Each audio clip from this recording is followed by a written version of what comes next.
వైద్య రంగాన్ని అన్ని రకాలుగా అభివృద్ధి చేస్తామన్నారు మంత్రి లక్ష్మారెడ్డి. పేదల ఆరోగ్య రక్షణకు ప్రత్యేక చర్యలు చేపడతామన్నారు.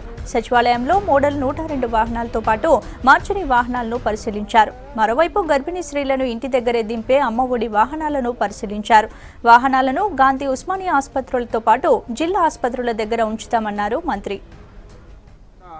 డెడ్ బాడీని వాళ్ళ ఇంటి వరకు చేర్చేదానికి మరి రాష్ట్ర ప్రభుత్వ పరంగా ముఖ్యమంత్రి ఆలోచన చేసి మన శాఖ తరఫున ఈ యొక్క హర్సే వెహికల్స్ను ఏర్పాటు చేయడం జరుగుతూ ఉంది.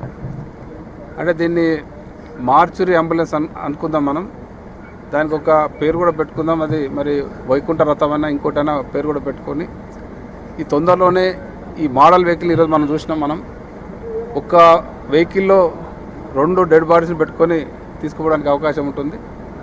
మరి ఇది ఇప్పటికీ 50 వెహికల్స్ అనుకుంటా ఉన్నాం. ఈ 50 వెహికల్స్ను గాంధీ హాస్పిటల్ దగ్గర, ఉస్మానియా హాస్పిటల్ దగ్గర, అలాగే డిస్టిక్ హాస్పిటల్ దగ్గర మరి ఉంచడం జరుగుతూ ఉంది.